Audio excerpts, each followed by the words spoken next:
Welcome to the Talent Equation Podcast. If you are passionate about helping young people to unleash their potential and want to find ways to do that better, then you've come to the right place. The Talent Equation Podcast seeks to answer the important questions facing parents, coaches, and talent developers as they try to help young people become the best they can be. This is a series of unscripted, unpolished conversations between people at the razor's edge of the talent community who are prepared to share their knowledge, experiences, and challenges in an effort to help others get better faster. Listen, reflect, and don't forget to join the discussion at thetalentequation.co.uk. Enjoy the show.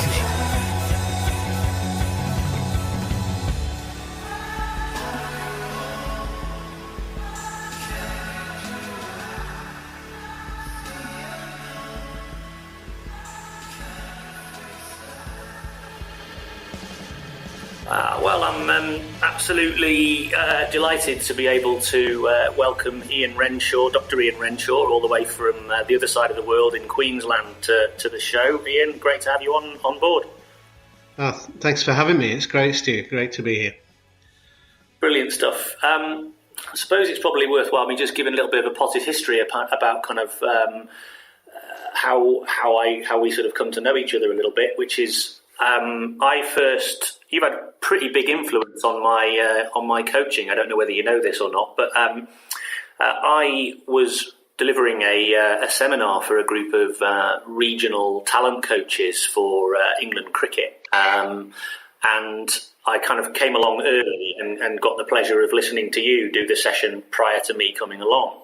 So first and foremost, I had to have quite a bit of imposter syndrome because, of course, I'm thinking, how do I follow your session? But you were introducing these coaches to the constraints-led approach, and I remember sitting there. And we're going back 6-7 years now. And I remember listening to what you were talking about and thinking, I've lost you. This is it. This is what I've been trying to do. I mean, I'd been struggling with game sense or teaching games for understanding for a long time.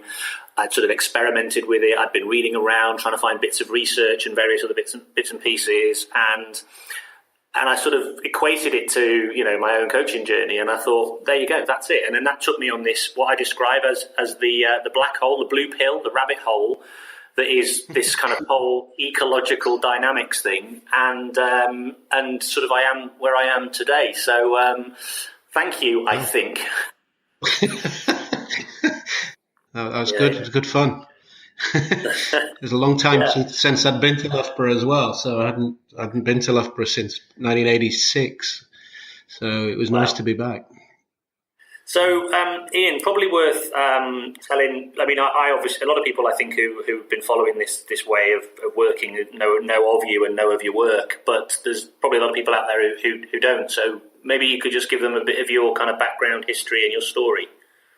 Yeah. So I did a degree in human movement at Carnegie, 1981 to 84, and then went over to Loughborough and did my postgrad in teaching over there, and came across Bunker and Thorpe and all those guys, and then went and taught PE for 4 years in Middlesbrough, a place called Nunthorpe. It was a beautiful little school on the edge of the North Yorkshire moors. Then went into higher education, working at Teesside. While I was there, I did my master's degree under John Lyle up at Moray House, in coaching studies. And then moved into sort of sports science within the university, stayed at Teesside till about 2000, then went down to Sheffield for a couple of years, and then one of my colleagues put a job on my desk one Friday morning, and by Friday afternoon I'd applied for a job in Auckland, and my wife said, "We've just moved to Sheffield," and I said, "Well, what about Auckland?" And she said, "Okay, let's go." So 6 months later we were there, or probably even less time than that. So we spent 4 years in Auckland, which was lovely, and then moved across to Brisbane around 2007. I always tend to get that wrong. And I've been in Brisbane since then. So sort of now working more in motor controls, sports coaching, Whereas before I've done some sports psychology, before that fitness stuff, all sorts of things. So that's sort of my background from a lecturing point of view. But I've coached various sports probably since I was about 18, 19. I was a failed footballer, wanted to be a footballer, but wasn't good enough. And then found cricket at 15 and badminton, and spent a lot of time playing those two games before the day job took over, really. Obviously you've got, it's a rich background, both as a practitioner, as a participant, and then as a practitioner. But so you're also, I think it's probably worth saying as well, is that you've been through the kind of whole talent development journey with your son, who's sort of now in the elite strand of cricket. So I think one of the things that I was reading an article about that recently with some interesting stuff in there. You never know how much of the the kind of the press story is necessarily true, but because quite a lot of people who listen to the podcast are parents, kind of who are trying to help their kids develop. I mean, I just wonder if you could expand a bit on that journey. So I mean, the sort of joke when Matthew's asked who's coaches, my dad started coaching me when I popped out the womb, was the sort of the early story. But I was fortunate. Sort of the day after he was born, we had a review of our course up at Teesside, and a guy called Ralph Middlebrook, who did a lot of coaching at Yorkshire, whose son James went on to play for Yorkshire and for Essex. Who I knew from the Carnegie days, just said, "How are you, Ian?" I said, "Oh, I'm pretty good. We just had a little boy." And he said, "Well, do me a favour, Ian." I said, "Well, what's that then, Ralph?" He said, "Bowl at him from day one." And I thought that was quite funny. But then when I sort of got into the theory of the ecological approach and perception action coupling, he was absolutely spot on. And the key thing was to link the perceptual information with the action. So, I mean, we played obviously played a lot of games on the park. So in Middlesbrough, we learned on the back garden and round the ground at Ackland Park in Middlesbrough. And then in Sheffield, around at Sheffield Collegiate's ground, just walking around the ground. He played a lot of other sports at that time as well. We started with hockey. We went to tennis. That lasted about 6 weeks, when he became really good at sword fencing from standing in queues and waiting his turn, which didn't appeal to me particularly. And he was pretty bored because somebody then just threw 3 balls at him, didn't care where they went. He hit them back and went back to the back of the queue and started started carrying on doing the sword fencing. Rugby, we played some rugby. His first experience was on a freezing cold day.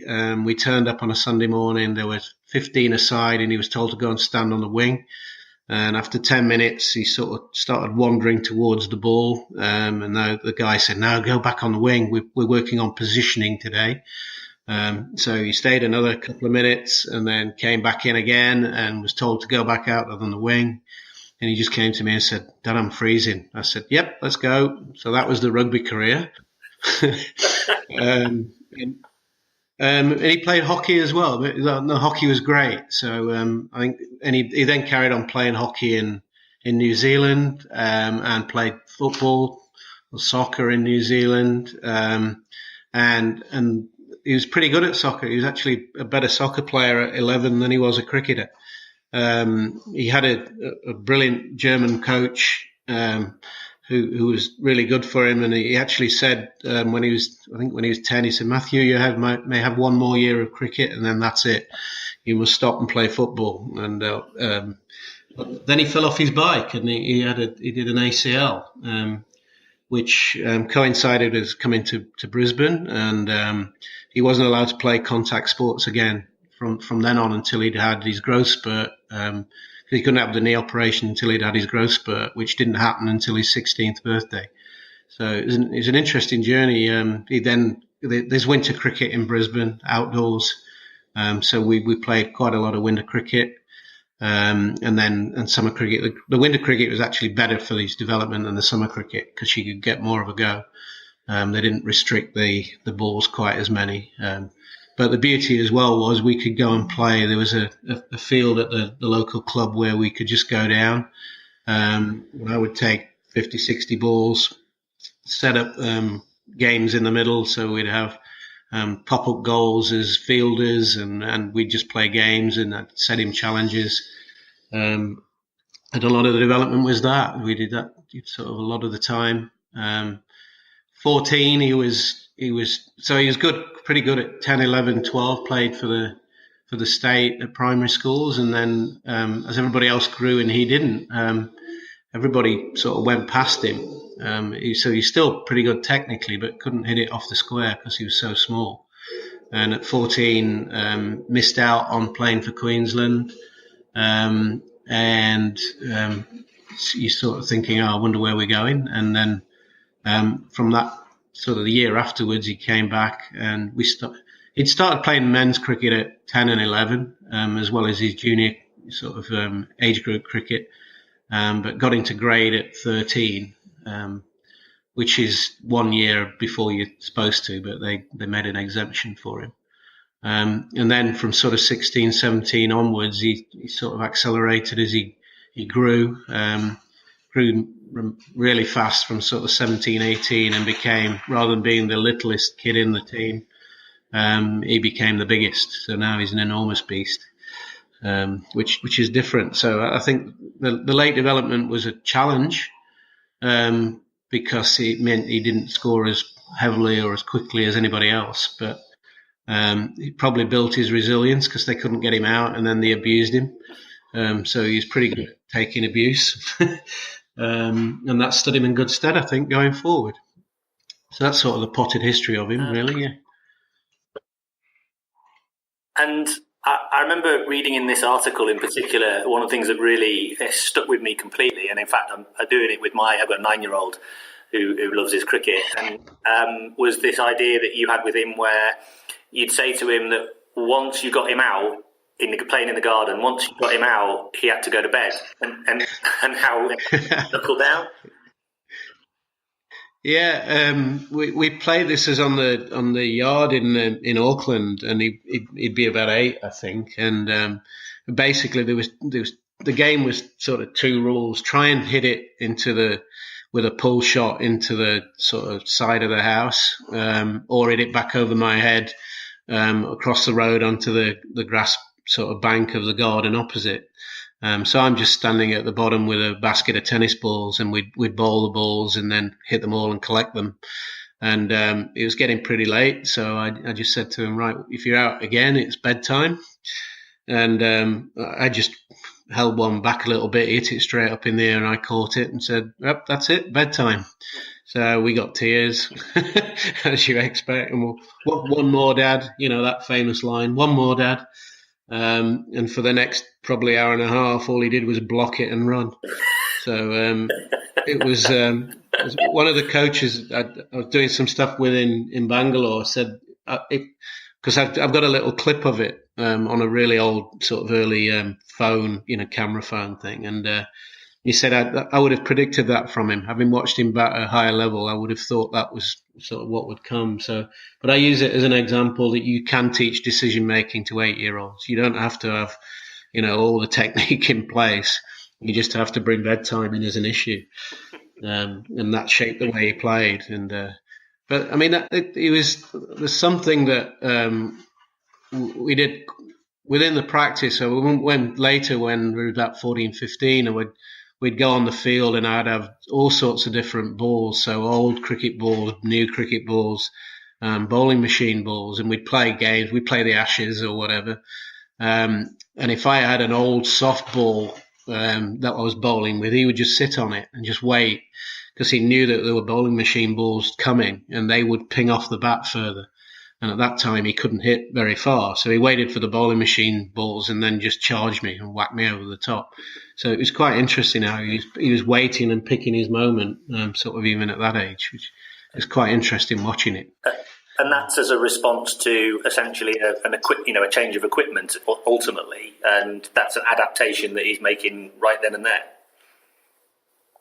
Yeah. I mean, we deliberately did that. I deliberately did it to make sure we used lots of different balls. So so it was on an AstroTurf pitch, and it becomes really predictable and easy.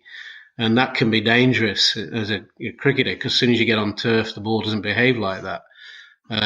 So I deliberately wanted to try and create as much sort of variability as I could within that environment by using different ball types, really, and different ages of balls.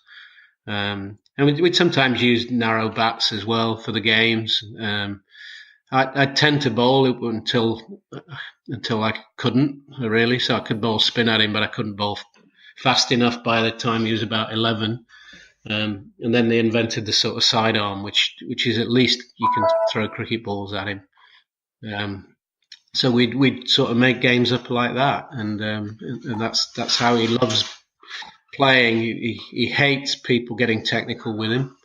If they start telling him where his head should be or where his elbow should be, it ruins him. He just starts thinking about that and forgets about the ball. So that's been a bit of a challenge over time, really. At every level, really. So he's useless in the nets. He's one of those players who's not very good in the nets, but put him in the middle and he likes a challenge. So it's probably better that way around, really. It's interesting, isn't it? Because I just sometimes describe my little boy and also my little girl as my n=1 experiment. That approach, because he's playing quite a few sports, and I'm his coach on a number of those sports, and cricket is definitely is one of them as well. And it's actually, I have to obviously check myself against my confirmation bias, but I think I did a post not long ago where I talk about our garden, and the shape of our garden meant that it was easier for him to score playing a pull shot, but it meant that he was always playing a pull shot regardless of where I delivered the ball. So by just changing the target point, using, like you say, some mini goals and saying you get 10 points if you get the ball towards that mini goal, it was quite interesting to see how a technical solution to that in the shape of something that resembled a cover drive emerged. It's quite interesting to watch. Yeah. I mean, there's a book that I think it was about 2008 that by a guy called Steve Kinane, who is actually a political journo with the ABC. I think he's the London correspondent at the moment. But he wrote a book called The Backyard History, or something along the Backyard Legends. And he argued that the true academy of Australian cricket was the backyard. And we actually went to a Gabba test match with him, and we sort of said, he came and did a talk at the school we have a breakfast on the test match day, and he came and did the talk about this backyard stories. And we said, where did it come from? He said, well, I was playing in country Victoria or country New South Wales, I can't remember which, and he developed this shot that was sort of a half pull shot, half hook, half deflection that just missed the keeper, but finer than fine leg, and it was driving the opposition mad. And he came out, and they said, well, where's that shot come from? He said, it's in our backyard. He said, I have to hit it fine so it goes between the houses, because if I hit it square, it hits the window of next door. And that was basically his story. And he went round, or he did his history sort of research and went back, to the beginning of the century and looked at the experiences of all the greats. And they all had something unique that came out of that early experience, all of those backyard stories. So the War brothers played on a driveway that sort of sloped from the offside to the leg side. So, and Mark War's best shot was the sort of flick through mid wicket. So the ball was always coming into his pads, and he developed it that way. So I use this as an example when I do coach education courses, and I get all the players to tell us what their histories, where their backgrounds were. And I recently did a session in Bangalore, and there were, I think, out of 26, there was 25 had played first class cricket or higher. And they started, they love it. The players love it because they're going back to their youth and they're talking about all their experiences. And they played gully cricket, and and one guy had not used a proper cricket ball until he was 18 and then played first class cricket at 22. So these amazing stories. And then they go and coach and drill, which was incredible, So you sort of trying to talk to them about all these advantages that they've got from that natural upbringing, and then they throw it out the window if they try and coach properly, which was fascinating to watch. And it's the same a little bit here. I remember doing one with Jason Gillespie, and he came out and said, I opened the bowling. He said, Merv bowled at the other end. So he wasn't his hero, he was him. He was experiencing it. And when we were in New Zealand, our colleague Tony Oldham, who's a brilliant sports psychologist, who was at Bangor a long time ago, and he said, we were playing the Ashes games, and I said, Matthews is born in Trescothic and all of this, because he was still English when we were in New Zealand. And he said, no, he has to bat 3. Matthew Renshaw has to bat 3 in this team. And then when I went to do the course, the level 3 in Australia, and Gillespie said that, I just thought that's incredible. It is. You feel as though you've played, 20 years before you do. Or yeah. It's fascinating. So you just mentioned actually a lot of the stuff you're doing with coach education in a number of different domains. I'd be interested just to find out a bit more about kind of what you're doing and the sort of things you're coming up against and any challenges. Yeah, I mean, I guess it's probably a common factor around the world that you do these coach education courses and then nothing changes. So it's a sort of come to the conclusion that you do need to keep supporting people, and that the governing bodies have to find ways of mentoring people or creating communities of people who are interested in developing an idea.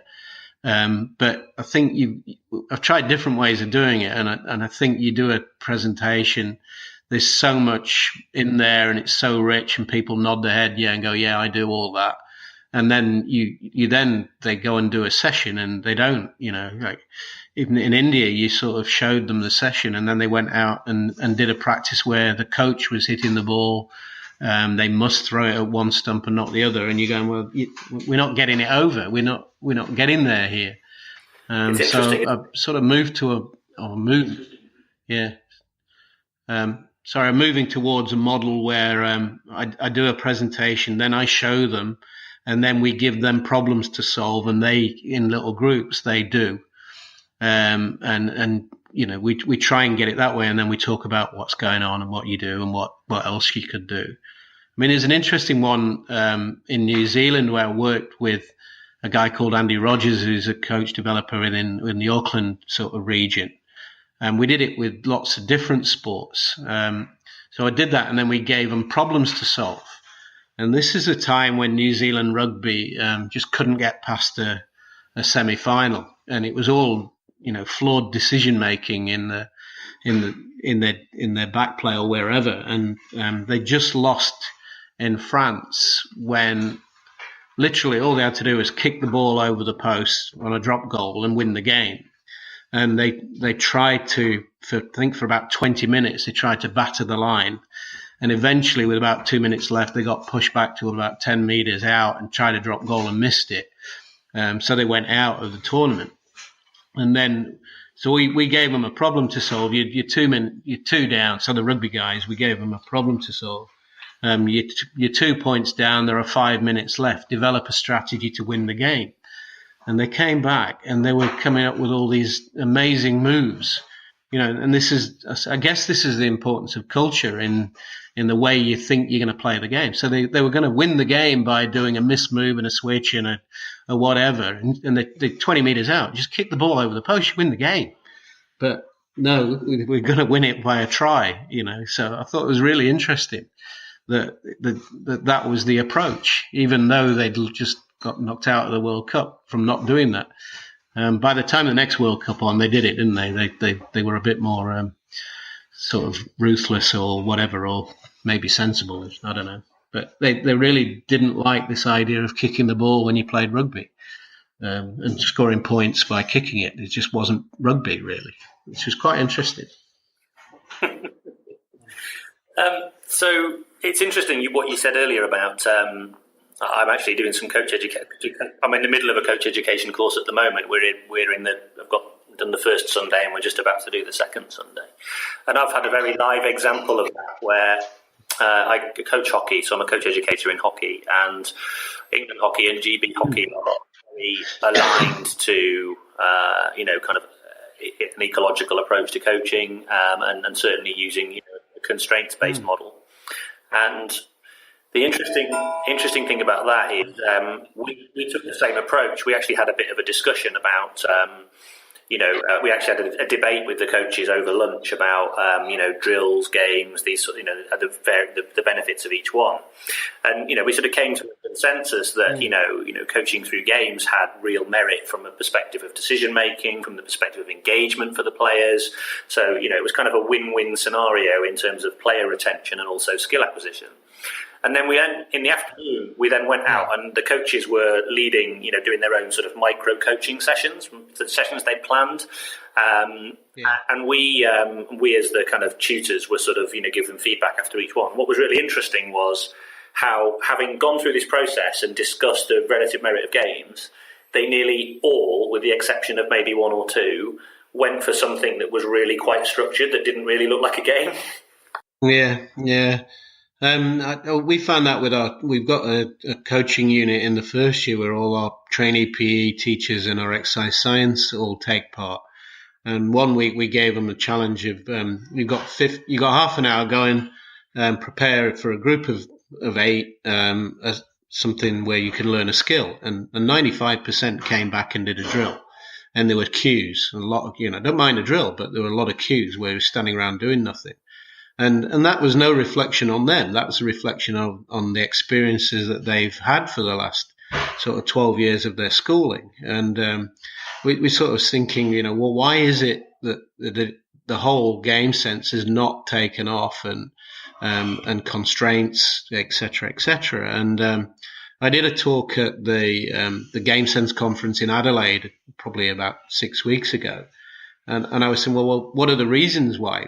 Academics and tertiary people love this and made careers out of it, but practitioners are not taking it up. So what are the reasons why? And I presented a couple of ideas, really. One of them is that theoretically, it's still that sort of the majority of older teachers have only had the information processing model. So this idea of schema and drill and et cetera, might be one of the reasons behind it. But the other one is that I think we've gone to team games probably too early. And again, it comes back to the sort of backyard ideas and lots of small-sided games when we were little, and young, and you'd play on the park or you'd play in the street. And you'd learn a lot of the skills the kicking a ball or passing a ball or catching or whatever before you played any formal games. I think I remember the first proper football game I played was in third year primary school. So I'd be 10. And then we only played 2 or 3 games, but I'd played, obviously played with my dad or with the kids on the street for 6-7 years. So I could kick a ball. I could, we played in the playground. So by the time we actually played a game, we could spread out because we could kick it to each other. And I think now that with the sort of move downwards in age to the organized, formal coaching, we're going to those games before the kids are ready for team games.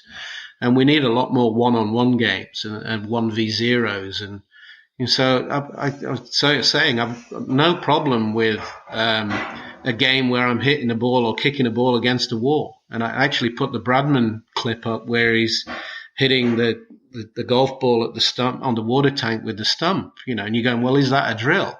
Well, it's coming off at lots of different angles. And the other key thing was that he wanted to be there. And he developed his unique sort of batting style from probably holding a stump, throwing the ball at the wall and having to get 2 hands on the bat really quickly.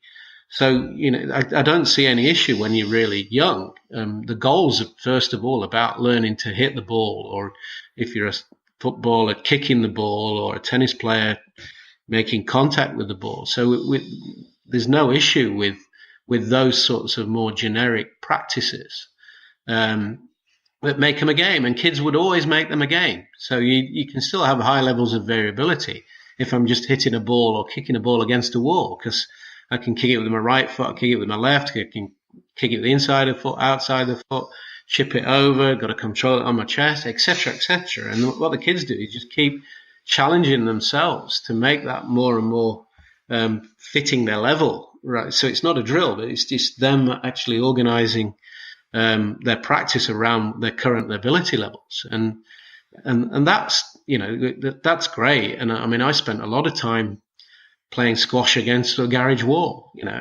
ruined the grass, etc., etc. But a long time before I actually played a squash game.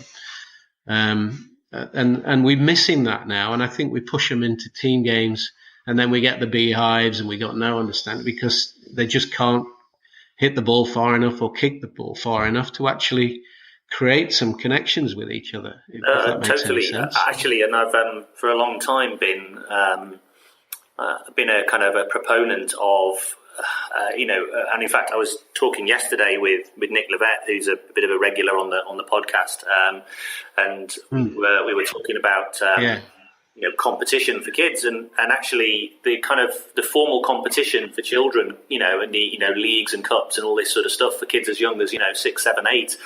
It drives a lot of behaviour in coaches because they feel as if that they need to get these kids up to a certain technical standard in order for them to be able to participate effectively against others. And so that environmental constraint on coaches drives behaviour quite considerably, I'd say. I think so. I mean, it reminded me of a game when Matthew was playing football in New Zealand, and he was 8, and on the next pitch was a group of 6-year-olds, and there's a lot of British people out in New Zealand, and this mad loon from Liverpool was screaming at the 6-year-olds, and you go, "What are you doing? Just stop it!" And they're 6, give them a break. But you get this incredible behaviour. I mean, we saw it, and I'm not just saying it's not just the English people either, but there was games where I remember Matthew playing cricket, and it was pairs cricket on the outfield with Incredibles, and you got 8-ball maximum overs just to keep the game moving. And one of the opposition coaches deliberately put on their worst bowler to make sure that he couldn't hit the ball, which was fascinating. And he ended up just playing golf, and he just went and whacked the stationary ball at mid-wicket or whatever. And we compared that, it was desperate. We got to win the under-8s. It's just ridiculous. And then we one week, we were playing a team, and it was a really sort of a lady coach. We worked together. I said, "Look, who are your best? Put your pairs. You put your 8 in your best pairs, and we'll make sure that my best 2 play against your best 2, whether it's batting or bowling, and so on and so on. So everybody gets an equal challenge. And actually, I don't care who wins. It doesn't matter. And in 12 balls, how are you going to get good anyway? So it was all about, for me, that was all about the socialization into the game. But the real learning had to take place with me, in our own time. But, just basically 12 balls batting, 12 balls bowling, and then getting good at cartwheeling in the outfield when you're bored for the next 2 hours. But, which is what we got, I remember Matthew being upside down in the middle of a cartwheel as the bowler's running in. And my friend Johan's going, if the ball goes to him and he drops it, I'll kick his bum, Then it did, So, but why would you do this to kids? I don't understand. But I was this argument with parents and coaches of, wouldn't it be much better if I taught them how to play the game or helped them play the game, rather than standing there and getting 12 balls? No, we've got to show them how to play the game, blah, blah, blah.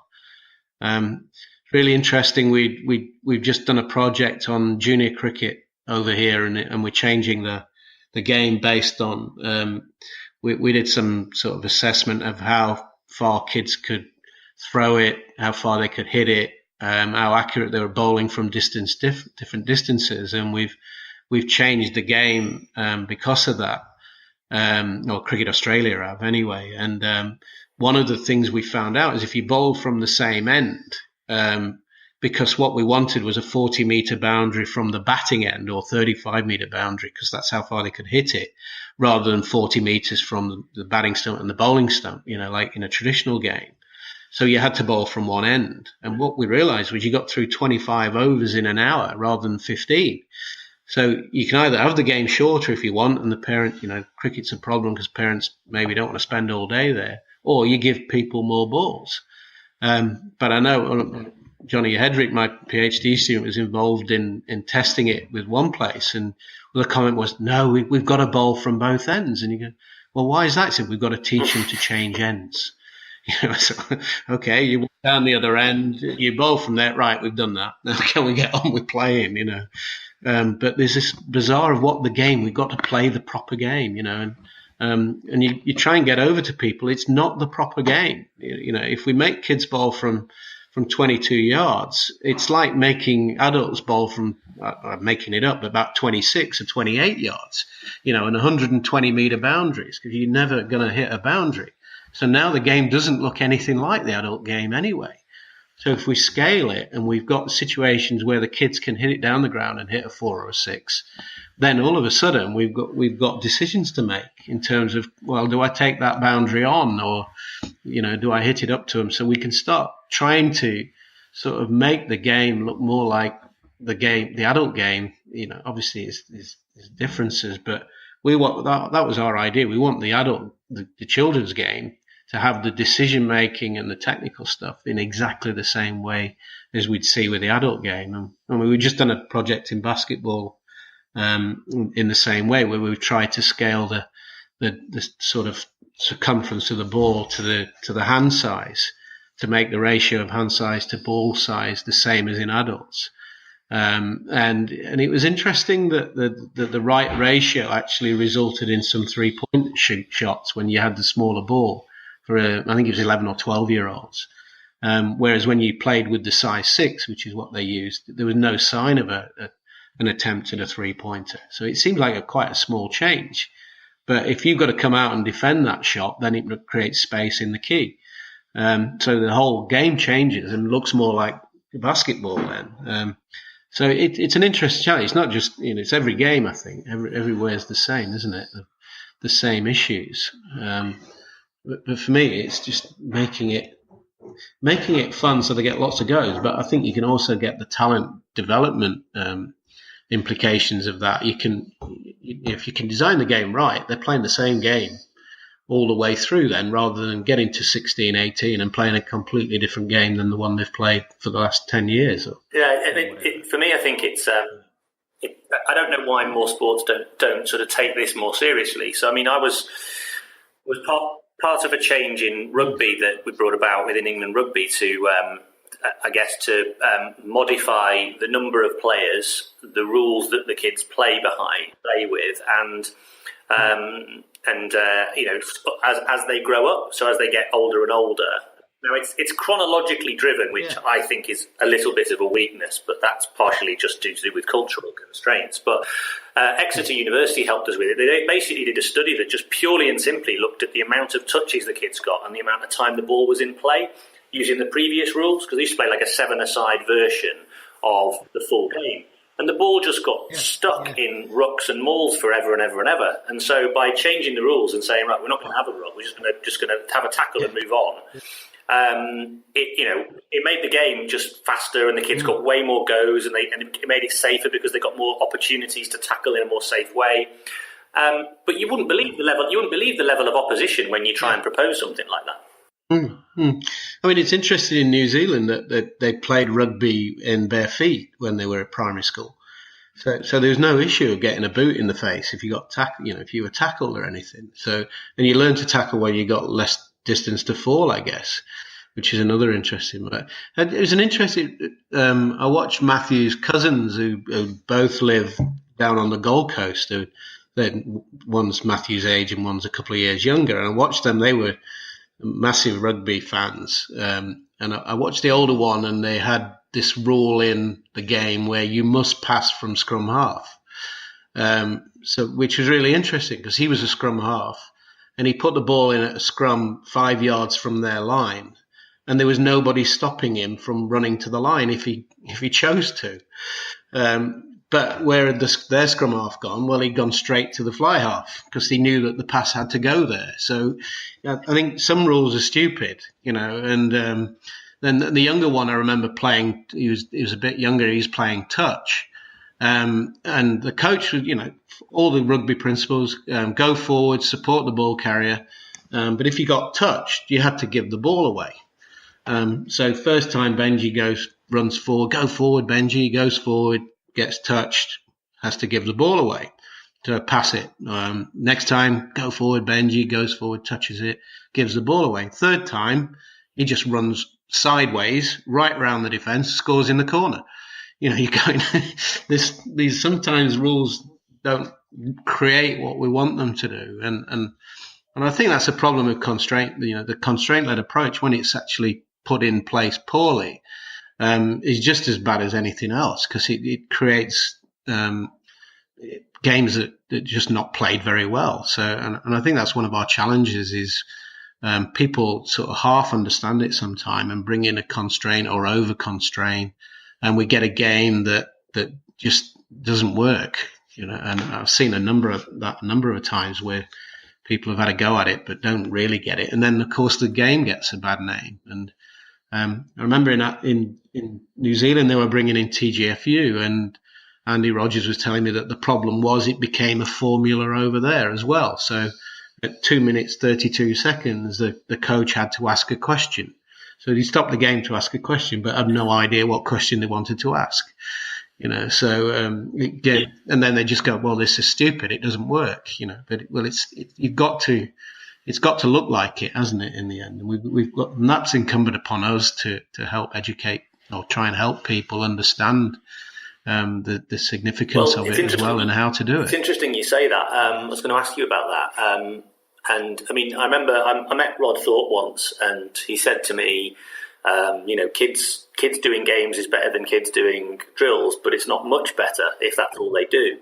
And then subsequently, I've heard another phrase which I wanted to get your opinion on, which is the constraints-led approach a fighter jet that only test pilots can fly? It's an interesting challenge, isn't it? And it's interesting. I mean, I was talking today and the last couple of days to Ross Pinder, who is my sort of PhD student, who quite bizarrely was from Mansfield and went to the school 3 miles from where I did. And his head of PE was a guy I played cricket with, and then he came out and did a PhD with us in Brisbane. But he's now working with the Australian Paralympic Committee as a skill acquisition sort of scientist, and doing some amazing stuff of building constraints into the programs that they've got there, and working with coaches in terms of implementing the ideas. And he's doing it across sports as ranging from sort of long jumping to table tennis to wheelchair rugby. And we're talking about this today, about he spends his whole life making games up and working with Sean, his partner, and they just sit over dinner and, right, what can we do? How can we work this out? And I'm going, well, is this something then that takes so long that you to work out? And we don't want to, we're trying to get people not to just see it as a recipe, but in the end, you need some ideas. So what do? Do we provide sort of some general games? If you see this, then this could be a game that you could play. If you see that, well, then here's a game that you could play or that you could modify. And I think that's a real challenge for us, especially with our PE kids who, when I was at Loughborough, you had to do your scheme of work for 10 weeks. Week 1 was head in, week 2 was blah, blah, blah. But you knew what you were doing and you were confident, and that was part of the issue, wasn't it? You just had to be confident and appear competent to get through your teaching practice and everything. Well, if we do an approach where we say, well, it's emergent and we don't know what's coming, then what are we doing? How how do you feel about that going on a 10-week prac where you don't know what you're going to be doing next week? Well, we have to find ways of helping kids if they're going to bring that approach in. And I remember my own journey, the first time I started teaching, my goal was to appear as though I knew what I was doing because behavior was an issue. And so competent and confident. And if I had a drill, I could tell people to point your finger here, do that. And I looked as though I knew what I was doing. And the hardest bit was the game at the end, and coaching the game at the end. In certain sports, anyway, I could do it better in some than others. But if I found that hard, just for that, that's 5 minutes, and we ask people to do the whole 60 minutes like that, then are we being totally fair, I guess, is one of the issues. Or do we start it off simpler? So we tend to try and use the categories of games, invasion games or net court, whatever, and try and get our students to understand the principles of play and how you would coach that. And then give them some ideas in that and keep it as small as possible. So have 1v1 games or have 3v3 games. And we can do that because we can see that and we can work those pictures out better of what's going on rather than if it's 15v15 or 11v11. And that's more advanced. That's got to be something that's further down the line. And I think I learned that myself with coaching Matthews football, that when they were 8, it was 6-a-side and I could see all the patterns. I could work it all out. And then it eventually went to 9, and then he got in a team where I wasn't allowed to coach, so I ended up coaching the under-17s.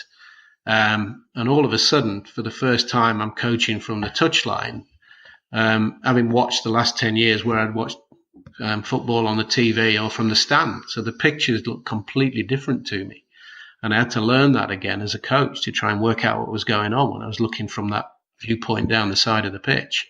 And that's going to be the same problem for our novice teachers, really. So I've always thought Rod's comment of start in a sport where you're comfortable and and then expand out there was a really good one. But then I also get Dave Bunk's comment of you're a professional, learn them, learn about the games. You're supposed to be knowing what you're doing. So go and learn and find out. Which is, a difficult one, but something we ought to have to do. The counter-argument for me that I've always thought is, and so when I do a lot of kind of introductory coaching workshops for novice coaches, particularly in hockey again, and you get quite a mix of people. So you get some people who are, quite advanced players who know an awful lot about the various techniques of the game, who are on a coaching journey and, looking to accelerate their learning. And you get other people who are like, teachers who sort of not really got much hockey experience, but know they're going to be doing it in the next term, so they want to find out more. And then you get like parents who, may or may not have a great deal of playing experience at all, but want to help their kids learn and develop. And one of the things I find is the people with the least technical knowledge tend to be the people that can embrace this approach the most readily because they haven't got that framework as a reference point. They just have to work with whatever emerges within the games that they create and then help those people to help the kids or really to solve the problems. And interestingly, they take a great deal of comfort from that as an approach. It's quite an interesting thing that I'm starting to see. Yeah, I mean that's fascinating. Yeah, it's really interesting that would be the case. And I guess if you can, that's maybe where we give them some games that they can play. And I think is it Tim Buzzard who's just done some stuff in tennis where they if you design the game the right way, you get better coordination, movement patterns than you do if you coach badly, sort of thing. So it comes back to the design of the game, doesn't it? And making sure it's appropriate for the level of development that the kids are at. So, I mean, I think hockey's a great game for that. I mean, I remember I didn't play at all at school, and then we went to Loughborough and we had Brenda Reid, who was in that group with Bunker and Thorpe, and I loved it. I thought this was a great game because the way she did it. Made it accessible to all of us, and we could play lots of individual stuff and then building up into little small-sided games. And I remember teaching one, and when I was teaching, there the girls were doing hockey very traditionally, 11-a-side and all this. And one day the girls' staff were off, and I took the girls on a cover lesson, and we just played loads of 3v3s, which is what I'd learned at Loughborough with Brenda. And the girls absolutely loved it, because all of a sudden they're touching the ball and moving, rather than standing on the wing, Jemima, and wait for the ball to come to you, all this stuff. So I think hockey's a really nice sort of team game, Ian, I'm conscious that, as much as I'd love to carry on talking to you, we've been going for 50 minutes and I don't know where that time's gone. But I know it's getting pretty late at your end, and I've got a train I've got to catch, unfortunately. But where can people find out more about stuff you're doing and any research you've got going on, etc.? Yeah, I tried to set a blog up a couple of years ago, but then real life got in the way, which was a real shame, because I really enjoyed doing the blogs. But I'm on Twitter a little bit. I don't post a lot of my own stuff, but I steal yours, or I link people who are pretty good. But if people wanted to contact me, my email's i.renshaw@qut.edu.au, and one of the things I really enjoy about working in this area is solving problems and trying to create games, or trying to sort of help. Really appreciative of your time. I think it's been a fascinating conversation. I'm hoping we might be able to do it again, in a few months' time when more things are happening, and share some experiences. Sure.